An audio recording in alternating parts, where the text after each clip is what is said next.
bera b'Imana ndetse n'inshuti zacu mwese kandi bifuriza umunsi mukuru w'umuzuko bita Pasika, bifuriza Pasika nziza, umunsi abakristo twese twizihiza umuzuko, kuzuka kwa Kristo umwami wacu. Ngira ngo mbahe ikaze rero kugira ngo dukurikirane ubutumwa bw'uyu munsi bwizihiza kuzuka k'umucunguzi wacu, ariko none nta nubwo twizihiza kuzuka k'umucunguzi wacu, ahubwo ni inkuru nziza kuri twebwe. Ni inkuru nziza ikaba n'inkuru y'ibyiringiro, ni inkuru nziza ikaba n'inkuru y'ibyiringiro. Turaza gutangira tureba Abakolosayi ibice 2 umurongo wa 13, haravuga ngo kandi ubwo mwari mupfuye muzize ibicumuro byanyu no kudakebwa kw'imibiri yanyu, yabahinduranye bazima nawe, imaze kutubabarira ibicumuro byacu byose, igahanagura urwandiko rw'imihango rwaturegaga, ikarukuzaho kurubamba ku musaraba. Kandi imaze kunyaga abatware n'abafite ubushobozi, ibahemura ku mugaragaro, ibivuga hejuru kubw'umusambi. Ndagira ngo rero tujya gutangira kuvuga inkuru nziza y'ibyiringiro. Ubutumwa bw'uyu munsi ni inkuru nziza y'ibyiringiro. Iyi ni inkuru nziza y'ibyiringiro ku bantu bose bari mu isi, nta nubwo ari abakristo gusa, kubera ko n'abatarizera Kristo iyo bashoboye kumva inkuru nziza bakaba bakwizera inkuru nziza, nabo ibahindukira inkuru nziza.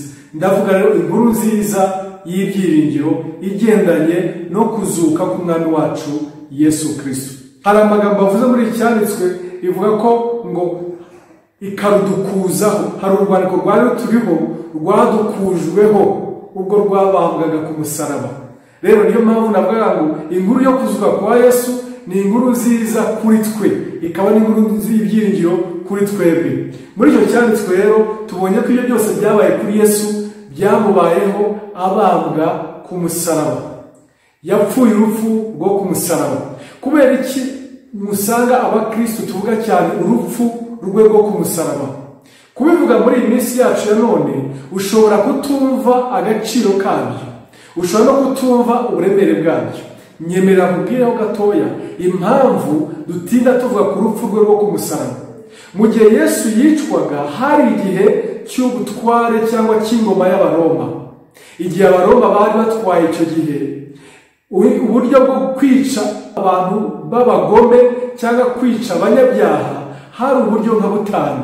Bicagamo abagome cyangwa ibisambo. Uburyo bwa mbere bajyaga bica abantu, babicaga babaca ibihanga, kubacaho igihanga, nk'uko Herode yaje kwica Yohana Umubatiza. Murabyibuka ko yamuciyeho igihanga. Uburyo rero bicaga abantu babaciyeho ibihanga. Uburyo bwa kabiri bicaga abantu babanize, kumuniga bakamwica. Uburyo bwa gatatu bicaga abantu babatera amabuye kurinda apfa nk'uko bishe Stefano. Uburyo bwa kane bicaga abantu babatwika. Uburyo bwa gatanu bicaga abantu babakaranze mu mavuta, nk'uko inkuru zijya zivuga yuko Yohana yaje gutekwa mu mavuta ananiranye gupfa, batekereza ko ari umuzimu, barabagurika bamujugunye ku kirwa cy'i Patimo kugira ngo azagweyo ariwe n'inyamaswa z'inkazi. Mu mwanya wo gupfa Kristo akamusangayo akamuha ibyahishuwe. Muri ubwo buryo butandukanye bicagamo, uburyo bubi buruta ubundi bwari uburyo bwo ku musaraba. Kubera iki se? Buriya uburyo bwo guca igihanga bwicaga uwo muntu uwo mwanya, ku buryo ntabwo byari yicarubozo, ntabwo byamwicaga mu buryo twita torturing, kumwica yicarubozo, kumukorera yicarubozo. Kuniga nabyo byarihutaga, ntabwo byashobora gutuma apfa babara.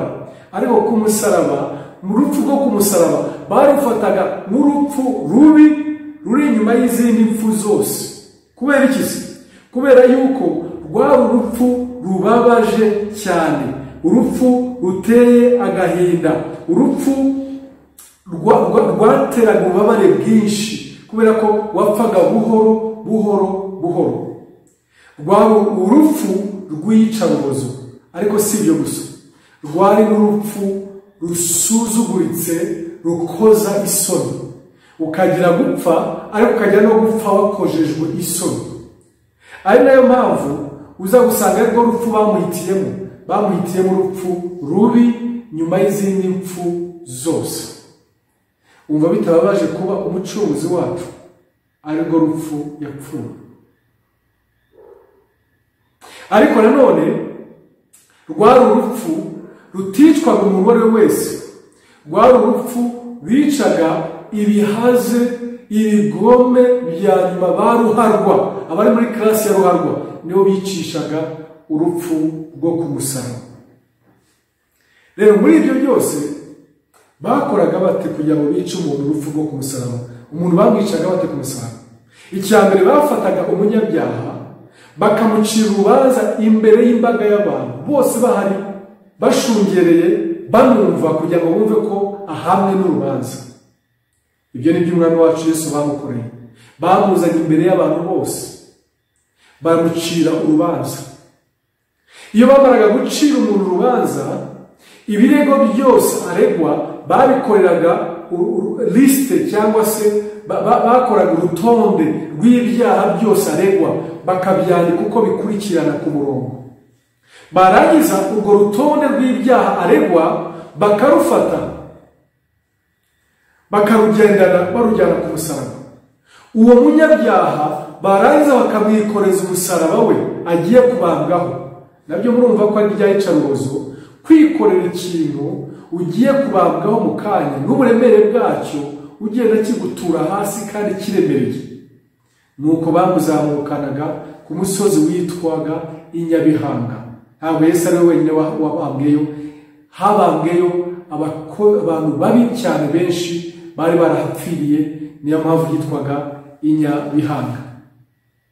Iyo bamugezaga inyabihanga rero ku musaraba, bagiye kumubamba ku musaraba, bafataga ya liste cyangwa rwa rutonde rw'ibyaha yaregwaga bakabikubita kuri wa musaraba bakabibambaho, bakabishyira ahantu habasha gusomeka neza munsi y'umusaraba hasi, kugira ngo umuntu wese uhanyura nahanyura abona umuntu ubambwe ajya abanza asome ibyo yazize, yumve ko nta muntu amugirira, avuga ngo uyu nguyu rwose yari akwiriye gupfa, kugira ngo atamugirira imbabazi, ahubwo yumve yamushungera, yumve ko urupfu yapfuye rwari rukwiriye. Ibyo byose tubivuze rero, ikintu gitangaje ni uko umwami wacu Yesu Kristo yapfuye urupfu rubi, urupfu rubabaje kandi urupfu ruteye isoni. Iyo mpamvu iyo dusomye mu gitabo cy'Abafilipi ibice 2 hari ikintu ushobora kudasobanukirwa kurinda ubanje kumva aya magambo nakubwiraga mu kanya. Abafilipi ibice 2 umurongo wa 5 umve ko bavuga, haravuga ngo mugire wa mutima wari muri Kristo Yesu, uwo nubwo yabanje kugira akamero k'Imana ntiyatekereje yuko guhwana n'Imana ari ikintu cyo kugundirwa, ahubwo yisiga ubusa, ajyana akamero k'umugaragu w'imbata, agira ishusho y'umuntu, kandi amaze kuboneka afite ishusho y'umuntu, umurongo wa 8, yicisha bugufi araganduka, ntiyanga no gupfa, ndetse urupfu rwo ku musaraba. Ntiyanga no gupfa ngo ndetse urupfu rwo ku musaraba. Kuki yabaho ndetse urupfu rwo ku musaraba? Hari impfu zindi zitandukanye yashobora kuba arizo yari gupfa, ariko yapfuye urupfu ruri inyuma y'izindi mpfu zose, urupfu rukojeje isoni, urupfu rubabaje, ku buryo baraga kumanika ku musaraba, umusaraba ukaba hafi y'aho abantu bose banyura, bashobora kugenda bareba aho wambaye ubusa, wapfuye urupfu rwo ku musaraba n'ibyaha byose bimanitseho. Nyamara reka mubwire, hari ikintu gitandukanya Kristo umwami wacu n'ibindi bisambo n'abandi bagome bose bamanitswe ku musaraba. Ni iki gitandukanya Yesu n'abandi bagome babambwe ku musaraba? Ikintu cya mbere gitandukanya Yesu n'abandi bagome nuko abagome bose bajyanwaga mu ruhame bagacibwa urubanza rwamutsinda, agahita akatirwa urupfu rwo ku musaraba. Yesu nawe bamujyanye mu ruhame bajya kumucira urubanza ruyobowe n'umugabo witwaga Pilato. Pilato amaze kumugenzura ngo amucire urubanza, amagambo yavuze yasanze ko Yesu nta mpamvu akwiye kuba yatuma imwicisha ndetse urwo rupfu rwo ku musaraba. Ibyo turaza kubisanga muri Yohana ibice 19 umurongo waho wa 4 ndetse n'uwa 6. Pilato yongera gusohoka arababwira ati, dore ndamusohoye, ndamubazaniye ngo mumenye yuko ari nta cyaha mubonyeho. Pilato ubwe arivugira imbere y'imbaga y'abantu bose ngo ndamubazaniye, ndamusohoye ngo mumenye yuko nta rubanza na rumwe rusanze mu mutsinda. Murumva ariko si ibyo gusa ngo avuga ibyo ngibyo. Iyo ugeze ku murongo wa 6 Bibiliya avuga abatambyi bakuru n'abasirikare bamubonye batera hejuru bati, mubambe, mubambe. Pilato arababwira ati, muba rimwe mumujyana mubambe, kuko jyewe ntamubonyeho icyaha. Ndagira ngo byumve umucamanza w'umwuga agenzuye Yesu Kristo imbere y'abanyamadini n'abantu bose n'imbaga y'abantu, asoje avuga ko Yesu Kristo nta rubanza rumuriho. Abandi bapfuye urwo rupfu bitewe n'ibyaha byabo. Ni nayo mpamvu bya bisambo bibiri byabambanywe na Yesu, ubwo umwe yaratangiye kumutuka, undi yarahindukiye aramubwira ngo twebwe turazira ibyaha byacu twakoze. Impamvu dupfura urupfu turazira ibyaha byacu, ariko uyu mugabo ni umwera w'Imana, ni umwere, nta cyaha na kimwe yakoze. Iki gisambo cyari kibizi ko Yesu ari inzirakarengane. Yesu rero yapfuye ruriya rupfu kubwe, nta cyaha kimuriho. Icyo kimutandukanya n'ibindi bisambo byose byabambwe ku musaraba. Ikintu cya kabiri nuko Yesu Kristo ubwo yabambwaga ku musaraba, Bibiliya yatubwira kuri icyo gice twasomaga cya 19 umurongo wa 23 hari ikintu batubwira. Barabamunuka abasirikare bamaze kubamba Yesu, bajyana imyambaro ye bayigabanyamo 4, umusirikare wese umugabane we, ariko hasigara ikanzu ye. Iyo kanzu ntiyari ifite umubariro, ahubwo yari isomwe yose uhereye hejuru ukageza hasi. Icyo tubona nuko Yesu abambwa ku musaraba, abicanyi abasirikare ngo bafashe imyenda ye ngo bajya kuyirwanira ngo kugira ngo bayigabane. Ni kubera iki bashaka kugira ngo bagabane imyenda? Basohozaga ibyahanuwe muri Zaburi 22 umurongo wa 18. Aravuga ngo, basha kubara amagufwa yanjye yose, bandeba, bankanuriye amaso, bagabana imyenda yanjye, bafindira umwambaro wanjye, ariko Uwiteka ntumbe kure, ni wowe muvunyi wanjye, tebuka untabare. Ahangaha umwanditsi wa Zaburi yahanuraga ibizaba kuri Mesiya, uburyo umunsi bazaba bamwica ngo bazafata imyenda ye bakayigabana. Uraza kubona umurongo ahangaha tumaze gusoma, batubwiye muri Yohana 19 ngo abasirikare bagabana imyenda ye ngo bayifatamo ibice 4, buri umwe afatamo uruhande rwe, ngo ariko hari igipande batashoboye kugabana kuko cyari gisomwe cyose ari kimwe, nta kundi bakigabana, ngo bahitamo kugifindira. Mu kugifindira babasohoje Zaburi 22 umurongo wa 18 havuga ngo, dore bagabanya imyenda yanjye ngo ndetse baranayifindira. Nuvuga ngo urupfu yarimo gupfa rwa rupfu rwahanuwe n'abandi bahanuzi, ntabwo rwa rupfu rw'ibisambo byose bisanzwe, kwari ukugira ngo ibi byahanuwe byose bivugwe. Si icyo gusa, mu gihe turimo gusoma ikindi tuhabona nuko uyu Yesu Kristo mu gice cya 19 umurongo wa 32 cya Yohana, Bibiliya yavuze ngo babonye yuko isabato yegereje, bashaka kugira ngo abantu bose bamwe ku musaraba bavanweho, kugira ngo isabato itagera bakimanitse ku musaraba, ngo barirukanka igisambo cya mbere bagica amaguru kugira ngo bakimanure kibashe gupfa, n'igisambo cya kabiri bagica amaguru ngo bageze kuri Yesu ngo basanga we yamaze gupfa, ku buryo batamukasa amaguru, ibigeze bamukata amaguru ye. Impamvu yatumye Yesu amaguru ye adakatwa yari iki? Muragira ngo nuko se yihuse gupfa? Oya, ubwe yatanze umwuka we, kuko niyo mpamvu yavuze ngo ubugingo bwanjye ngo ntawubunyaka, ni ngewe ubutanga. So yahisemo gupfa mbere yuko bamugira ngo bamuteme amaguru, kugira ngo ibyahanuwe bimusohorereho kuva ibice 12 umurongo wa 46. haravuga ngo umwana w'intama wa Pasika ngo ntihazagire igufwa rye na rimwe rivunwa. Bivuze ngo Yesu kubera ko yagombaga kuba ntama w'Imana wa Pasika, ntabwo bagombaga kumuca amaguru kugira ngo hatagira igufwa rye na rimwe rivunika. Murumva ko bimutandukanya n'ibindi bisabo byose byabambwe nawe. Abandi babaciye amaguru, Yesu ntibamuciye amaguru kubera iki? Yari ntama w'Imana wa Pasika, atagombaga kugira igufwa rye na rimwe ricibwa. Imana yacu ibishimira ibyo ngibyo. Ikindi kintu tubona kimutandukanya n'abandi babambwe nawe ku musaraba, nuko uriya musaraba ujyaho hari misiyo yari mujyanyeho, ku buryo ajya gupfa ku musaraba yavuze ngo byose birarangiye. Bivuze ngo hari akazi kari kamujyanye ku musaraba kagombaga kuharangirira. Ni akahe kazi kagombaga kuharangirira?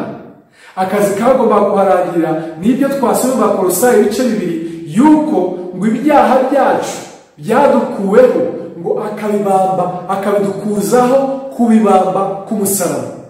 Umunsi abambwa ku musaraba, lisite bamushizeho yagombaga kujyana hariya, kubera ko we nta cyaha na kimwe bamusanzeho.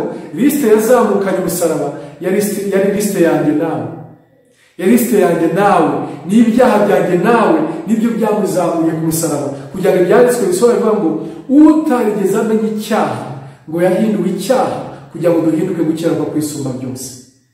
Impamvu uyu munsi nitwa umukiranutsi nuko utarigeze amenya icyaha yahindutse umunyabyaha, yikorera ibyaha byanjye abizamukana ku musaraba.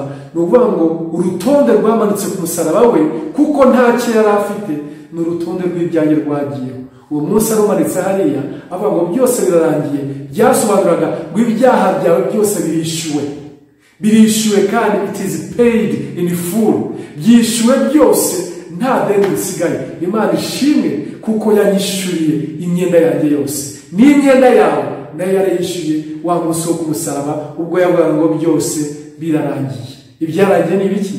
Ni ibyawe nanjye yatwishyuriraga. Imana ishimwe cyane. Murumva atari inkuru nziza ku mwami wacu Yesu Kristo yapfuye atari igisambo, atari umunyabyaha, agapfa urupfu rwo ku musaraba, urupfu rukojeje isoni, urupfu rubabaje, agapfa nta cyaha yari afite, ngo kugira ngo bisohore neza yuko umwana w'intama wa Pasika agomba kuba nta nenge n'imwe afite. Ngo bashake umwana w'intama utagira inenge, ngo bashakishe inenge kuri Yesu, bamushakisheho icyaha. Pilato ubwe utari umukristo aba ari we watura ngo mushakisheho inenge, mushakisheho icyaha cyamwicisha, ndakibuze. Ariko nawe kugira ngo bisohore yuko utarigeze n'icyaha yahinduwe icyaha, kugira ngo mpinduke gukiranuka kwishobora byose.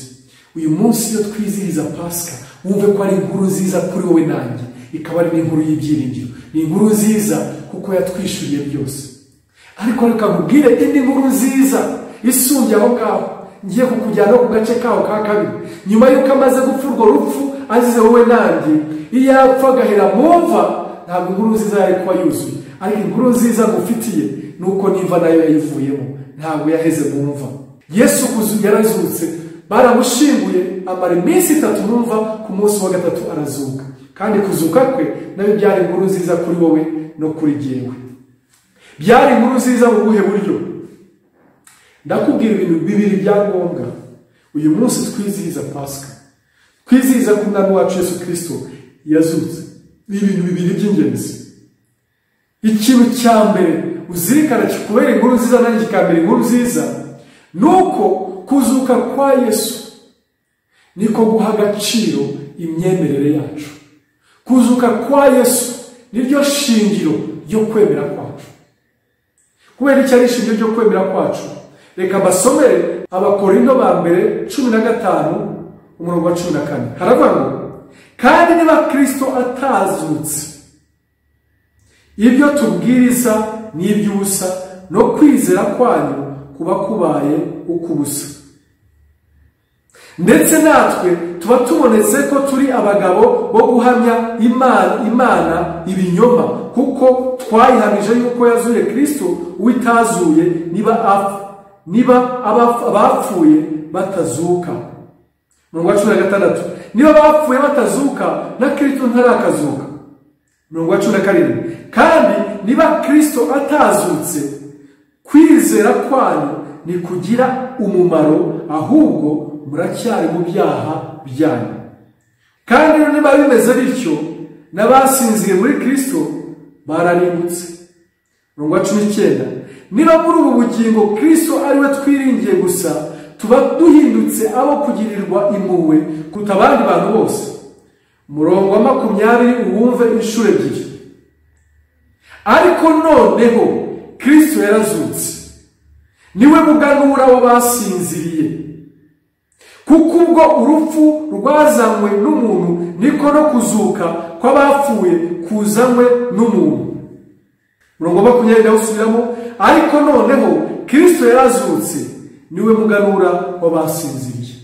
Ni inkuru nziza yuko kuva Kristo yarazutse, inkuru tuvuga ni inkuru nzima, ntabwo ari inkuru itari nzima. Kwizera kwanjye igihamya cyako ko ari ukuri nuko Kristo tuvuga yazutse. Kandi iyo tuvuga ko yazutse ni impamo. Yarazutse, abigishwa baramubonye, abagore bagiye kumva baramubonye, abari mu nzira ijya Emawusi babiri baramubonye, abasigaye bari 10 Tomasi atabarimo baramubonye. Yongera kubereka Tomasi yagarutse ubwo yahakanaga ngo ntabwo yazutse, gukeka namwereka inkovu zo mu biganza bye. Yesu arihangana, yemera kongera kubiyereka Tomasi ahari. Tomasi aramubwira ngo niba ari wowe, nyemera nkore mu biganza byawe. Amukoramo, akora no mu rubavu rwe, amenya ko ari Yesu wazutse. Harangije mu byakozwe n'umwe turayibona igice cya mbere, azamuka bamureba ubwo yababwiraga ngo nibahagume, ngo bagume i Yerusalemu batazahava. Kristo umwami wacu yarazutse. Hari inkuru ikomeye mu kuzuka kwe. Niyo mpamvu abanyamadini b'icyo gihe n'abanditsi n'abandi bose bashatse guhisha inkuru yo kuzuka, ngo batanga ruswa, niko Bibiliya ivuga, ngo kugira ngo abasirikare bagende babeshe, babahaye n'amafaranga byanditse muri Bibiliya, ngo bagende babeshe yuko abigishwa be ngo baje bakamwiba, kuko bari bazi ko hari imbaraga mu nkuru yo kuzuka kwa Kristo Yesu. Yesu yarazutse. Ni inkuru nziza kuri twebwe, kuko kuzuka kwa Yesu ni ishingiro ryo kwemera kwacu. Si icyo gusa, iyo dusomye muri Petero wa mbere igice cya mbere umurongo waho wa 21 haravuga ngo abo yahaye kwizera Imana yamuzuye ikamuha icyubahiro, kugira ngo kwizera kwanyu n'ibyiringiro byanyu bibe ku Mana. Kwizera kwanyu kubonerwa mu Mana, guhabwa igitsikamutima cyangwa kugira ishingiro bitewe n'uko iyo Mana yacu yazuye Kristo mu bapfuye. Iyo babwira ngo umurongo wa 27 abo yahaye kwizera Imana yamuzuye ikamuha icyubahiro, kugira ngo kwizera kwanyu n'ibyiringiro byanyu bibe ku Mana. Icyatumye muzura mu bapfuye ni ukugira ngo kwizera kwanyu kubashe kuba mu Mana. Rero nicyo gitandukanye Kristo n'ibindi byose. Impamvu Kristo ufite ishingiro nuko bushingiye kuri Kristo Imana yazuye mu bapfuye, Kristo muzima. Ikindi nanone gituma kuzuka kwa Yesu kuba ishingiro ryo kwemera kwanjye, nuko kutuma kunyemeza kutandukanya Yesu n'abandi bose, nk'uko bivugwa mu Baroma igice cya mbere umurongo wa 4. Kandi werekanwe, Kristo Yesu werekanwe n'ubushobozi ko ari umwana w'Imana mu buryo bw'umwuka wera, bigahamwa no kuzuka kwe, ni Yesu Kristo umwami wacu. Igituma Yesu Kristo ahamwa ko ari umwana w'Imana nuko Imana yamuzuye mu bapfuye. Ngo ibyo yabikoreye kugira ngo mutandukanye n'abandi, kugira ngo kuba umwana w'Imana kwe, kugira kamere y'Imana kwe bihamwe no kuba yamuzuye mu bapfuye. Impamvu ishingiro ryo kwemera kwanjye ko Kristo ari umwana w'Imana, nanone bihabwa igitsikamutima, bihabwa ishingiro, bihabwa igihamya cyangwa bihabwa validation nuko Kristo umwami wacu yazutse mu bapfuye. Wumva rero akamaro kuko Yesu yazutse, bituma imyemerere yacu, bituma kwemera kwacu kugira ishingiro. Hatabaye kuzuka, ibyo twemera nta shingiro byaba bifite. Kandi kuba yarazutse birushaho guha ishingiro kwemera kwanjye, kuko nemera ko niyambwiye ngo dore ndi kumwe nawe, nzabara nawe, numva ko ndi kumwe n'uwazutse, ntabwo ndi kumwe n'umuzimu, ndi kumwe n'uwanesheje urupfu wazutse mu bapfuye. Ikindi nanone impamvu bigira ishingiro ku kwemera kwanjye nuko amasezerano yose mpabwa na Yesu Kristo nk'uko ayama muri Yohana 14 ava ngo nibugire kibahagarika imitima, dore ngiye kwa data, ngiye kubategurira aho ndi namwe muzabeyo. Yabimbwira ngira kwemera gukomeye kuko nzi neza ngo nawe yarazutse, kandi ubwo ari muzima akaba yagiye kwa data bamureba, ibyo yanyizeza byose ni iby'ukuri. Ukundi kwemera wagira kudashingiye kuri Yesu Kristo, igihamya cyabyo cyaba ari ikihe? Twebwe nk'abakristo, umunsi wa Pasika utwibutsa ko Kristo umwami wacu twizera ataheze mu mva, yazutse, akaba ari ryo shingiro ryo kwemera kwacu, ari no kuba tuzi neza ngo n'ibyo twizeza byose ni iby'ukuri. Ikintu cya mbere nababwiraga gituma kuzuka kwa Yesu kutubera inkuru nziza nuko ariko shingiro ryo kwemera kwacu. Ibyo byose mbabwiye ni ibigaragaza kuntu kuzuka kwa Yesu ari ishingiro ryo kwemera kwacu. Icya kabiri nuko kuzuka kwa Yesu Kristo kuduha ibyiringiro by'ubuzima bwo hirya y'urupfu. Kuzuka kwa Yesu Kristo kuduha ibyiringiro by'ubuzima bwo hakurya y'imva. Abantu benshi batizera Yesu Kristo, ibyiringiro byabo birangira kumva. Iyo umuntu apfuye, ibyiringiro birangiriye aho ngaho. Abizera Kristo Yesu bafite ibyiringiro byo hirya y'urupfu. Kubera iki? Iyo dusomye Abakorinto ba mbere igice 15 umurongo wa 20 n'uwa 23, haravuga ngo ariko noneho Kristo yarazutse. Nushaka ubwira inshuti zawe mwaba mwicaye muri saro aho mwaba muri mubwire ngo ariko noneho Kristo yarazutse, kuko dore uyu munsi nicyo twizihiza. Ariko noneho Kristo yarazutse, niwe muganura w'abasinziriye. Kuzuka kwa Yesu guha abantu ibyiringiro by'ubuzima bwo hirya y'urupfu, ubuzima bwo hirya y'imva, kuko Kristo yarazutse akaba umuganura w'abasinziriye. Bituma twe kuba Kristo urupfu rwitwa gusinzira, kuko nyuma yo gusinzira hari ugukanguka, ari wo muzuko. Rero iyo aba Kristo umwami wacu atarazutse, ibyiringiro by'abantu bose babiragira ku rupfu. Ariko noneho Kristo yarazutse akaba umuganura w'abasinziriye. Abakristo ntabwo urupfu rudufiteho imbaraga, kubera ko rutuma umuntu asinzira, ariko agasinzira kuzakangukira ku muzuko, akazabaho ubugingo bw'iteka ryose. Ikindi nuko kunesha kwa Kristo, kunesha kwe kumva hariya, kuba yanesheje imva, ni igihamya kitwizeza ko twese abamwizera tuzabaho. Niyo mpamvu muri Yohana ibice 11 hari ikintu Yesu yabwiye bashiki ba Lazaro. Igihe bazaga bamubwira ngo mwigisha, iyo uza kubanga ngo bari babwiye Yesu ko Lazaro yapfuye hashize iminsi 4 ari mu mva, baramubwiye ko arwaye ntiyaza, ajya abwira abigishwa ngo nimuze tugende tugiye gukangura Lazaro. Bo ntibamenye ngo yapfuye, baramarasa mwigisha usanzwe no mukangura yasinziriye. Abonye ko batabimenye babwira ko yapfuye. None umwe muri bo arababwira ngo nimuze tujye gupfana nabo, kuko bari bazi ko nta buzima mu rupfu. Ahita ajyana nabo, bagezeyo bashiki ba Lazaro babonye Yesu, baza bigira biruka baramubwira ngo mwigisha, iyo uza ko wari uri hano mushuti wawe Lazaro ntaba yapfuye. Nibwo Yesu yababwiye aya magambo ku murongo wa 25. Yesu aramusubiza ati nijye kuzuka n'ubugingo, unyizera naho yaba yarapfuye azabaho. Yesu aravuga ati nijye kuzuka n'iki? N'ubugingo. Nta kuntu yari kuduhamiriza ko ari kuzuka n'ubugingo yataza kuzuka pe. Yari kuba amagambo yatubwiye yose arangiriye hariya mu nkuru, ariko noneho yarazutse akaba ari umuganura w'abasinziriye. Ibyo nibyo nkuru nziza dufite twese abakristo bizera Kristo.